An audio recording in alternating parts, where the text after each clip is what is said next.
جی D پی کا لفظ آپ نے سنا ہوگا کسی بھی ٹی وی ٹاک شو میں یا نیوز پیپر میں آپ نے کہیں پہ پڑھا ہوگا، تو کبھی سوچا ہے کہ اس کا کیا مطلب ہوتا ہے؟ G D P stands for growth domestic product. Growth کا مطلب ہے ٹوٹل، اور domestic means with in the boundary of a country. اور جو پروڈکٹ، تو آپ کے پروڈکٹ ہوتے ہیں، جو آپ چیزیں پیدا کرتے ہیں تو وہ آپ کے پروڈکٹس ہو جاتے ہیں. تو جی ڈی پی کا مطلب ہے کہ ایک سال کے اندر آپ جتنی بھی چیزیں پروڈیوس کرتے ہو with in the boundary of a country, تو وہ ساری چیزیں آپ کی جی ڈی پی میں شمار ہو جاتی ہیں. چلیے اس کو ایسے سمجھتے ہیں، فار ایگزامپل اگر ہم کسی بھی شاپنگ مال کی مثال لے لیں. شاپنگ مال میں مختلف شاپس وغیرہ ہوتی ہیں. کوئی شاپ وہاں پہ فونز وغیرہ بیچ رہا ہوگا، کہیں پہ کمپیوٹرز وغیرہ ہوں گے، کہیں پہ کوئی باربر شاپ ہے، کہیں پہ کوئی کینٹین ہے.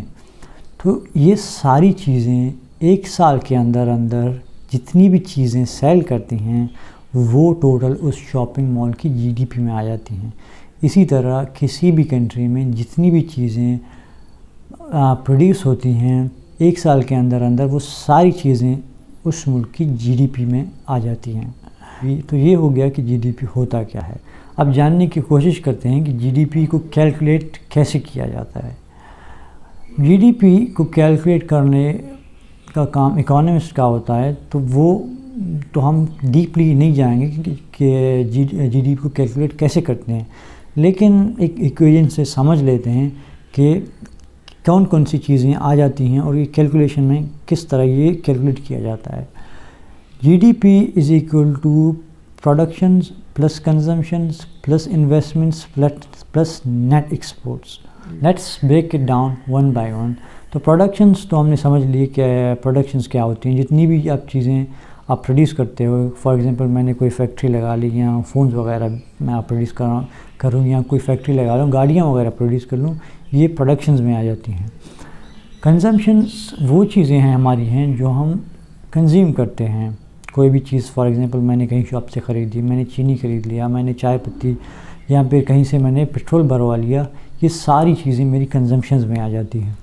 اور یہ تھرڈ چیز آپ کی انویسٹمنٹس آ جاتی ہیں.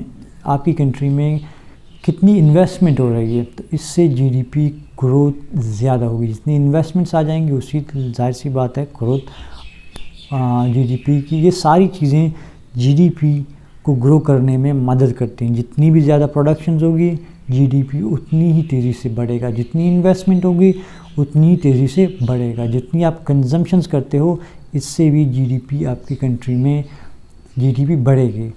اور تھرڈ جو چیز ہے وہ نیٹ ایکسپورٹس آ جائیں گی. نیٹ ایکسپورٹس کا مطلب ہے کہ ایکسپورٹس مائنس امپورٹس. ایکسپورٹس تو وہ آپ کی وہ چیزیں ہو گئی جو آپ خود پروڈیوس کر کے دوسرے ممالک کو بیچتے ہو، وہ آپ کی ایکسپورٹس آ جاتی ہیں. اور سیکنڈ جو چیزیں آپ کی ہیں وہ ہے امپورٹس. وہ چیزیں جو آپ خود تو نہیں بنا سکتے، آپ باہر سے منگوا کے اپنے ملک میں وہ چیزیں استعمال کرتے ہیں، تو وہ امپورٹس آ جاتی ہیں. اور ایکسپورٹس سے جو چیزیں آپ مائنس کرتے ہو امپورٹس، وہ ساری آپ کی نیٹ ایکسپورٹس میں آ جاتی ہیں. جب نیٹ ایکسپورٹس آپ کی زیادہ ہوگی، فار ایگزامپل آپ کی ایکسپورٹ زیادہ ہوں گی، امپورٹس کم ہوں گی، تو اسے ہم کہتے ہیں ٹریڈ سرپلس.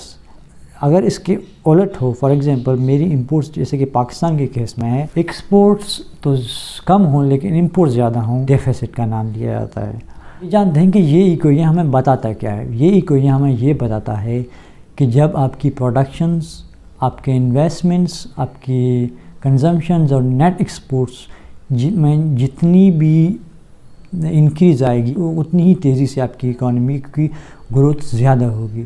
تو زیادہ تر آج کل ممالک انہی چیزوں کو دیکھ کے، اسی ایکویشن کو دیکھ کے اپنی جی ڈی پی یعنی کہ گروتھ ڈومیسٹک پروڈکٹ کو انکریز کرنے کی کوشش کرتے ہیں. فار ایگزامپل اگر ہم 10-15 سال پیچھے چلے جائیں تو چائنا اتنی بڑی اکانومی نہیں تھی. تو اس کی کیا وجہ ہے کہ آج کل وہ دنیا کی سب سے بڑی اکانومی بن گئی ہے. تو اس کا ایک ہی مطلب ہے کہ تو اس کی سب سے بڑی وجہ وہاں پہ پروڈکشنز ہیں. دنیا کی جتنی بھی آپ بڑی کمپنیوں کی مثال لے لیں، ایپل کی لے لیں یا ہواوے یا جتنی بڑی کمپنیاں ہیں، ان کے پلانٹس وہیں چائنا میں لگے ہوئے ہیں. وہ زیادہ تر پروڈکشن وہیں پہ کرتے ہیں کیونکہ وہاں پر لیبر کاسٹ کم آتی ہیں، تو کمپنی کو بھی اس سے فائدہ ہوگا. اس کا سب سے بڑا فائدہ چائنا کو ہوا ہے پچھلے 15 سالوں میں. تو جی ڈی پی کو اسی لیے معلوم کرتے ہیں کہ ہمیں پتہ لگے کہ آپ کی پروڈکشنز کتنی تیزی سے بڑھ رہی ہیں، انویسٹمنٹس باہر سے کتنی آ رہی ہیں، انویسٹمنٹ زیادہ ہیں یا کم ہیں. تو یہ ساری چیزیں ہمیں انڈیکیٹ کرتی ہیں کہ آپ کی اکانومی کس ریٹ سے بڑھ رہی ہے. جتنی تیزی سے آپ کی اکانومی گرو ہوگی، آپ کے بزنسز گرو ہوں گے، پرچیزنگ پاور لوگوں کے پاس زیادہ آ جائے گا. تو اس سے اوور آل آپ کی اکانومی میں ایک پازیٹیو امپیکٹ جائے گا. جی ڈی پی 2 قسم کے ہوتے ہیں، ایک ہے ریئل جی ڈی پی، ایک ہے nominal G D P. Real G D P جب آپ پروڈکشن زیادہ کرو گے، اپنی پروڈکشن انکریز کرو گے تو اس سے آپ کی جی ڈی پی کی گروتھ زیادہ ہوگی. لازمی سی بات ہے، پروڈکشنز فیکٹریاں زیادہ لگیں گی، آپ فونز وغیرہ زیادہ پروڈیوس کرنے لگو گے، آپ کارز یا گندم وغیرہ آپ جتنی تیزی سے پروڈیوس کرو گے تو آپ کی جی ڈی پی کی گروتھ زیادہ ہوگی. اس لیے چائنا کی اکانومی کی گروتھ زیادہ تر اسی وجہ سے انکریز ہوئی کہ وہاں پہ پروڈکشن زیادہ ہونے لگی as compare to other countries. تو یہ آپ کی ریئل جی ڈی پی آ جاتی ہے. اور جو second G D P that is nominal G D P. Nominal G D P وہ ہے جس کا آپ گڈز وغیرہ کے پرائسز بڑھا لو، پیٹرول وغیرہ کے یا لگژری آئٹمز وغیرہ کے، ان کے پرائسز بڑھا لو، اس سے بھی جی ڈی پی کی گروتھ زیادہ ہے. تو اس سے انفلیشن بڑھ جائے گی.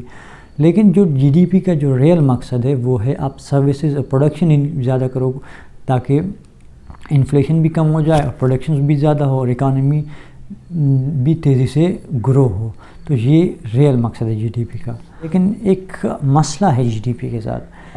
جی ڈی پی فزیکل گڈز کے لیے یوز کیا، ہماری ڈیجیٹل اکانومی میں چیزیں ہیں وہ جی ڈی پی میں نہیں آتی. فار ایگزامپل اگر ہم اسپاٹیفائی یا دوسرے جو پلیٹ فارم ہیں نیٹ فلکس وغیرہ کے، وہ ساری چیزیں جی ڈی پی میں شمار نہیں ہوتی. لیکن ایک اور مسئلہ ہے جی ڈی پی کے ساتھ، G D P doesn't show the well being and happiness of a country.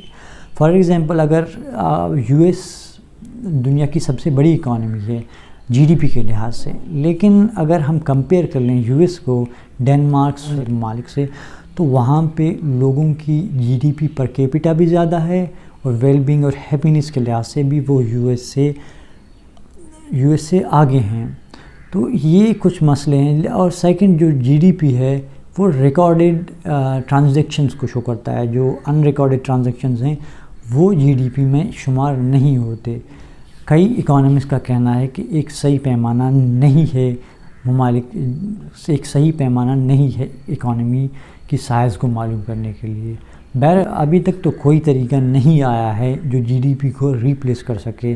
زیادہ تر ممالک میں جی ڈی پی ہی کا استعمال کر کے دنیا کی جو اکانومی کی سائز اور ہیلتھ کو معلوم کرنے کے لیے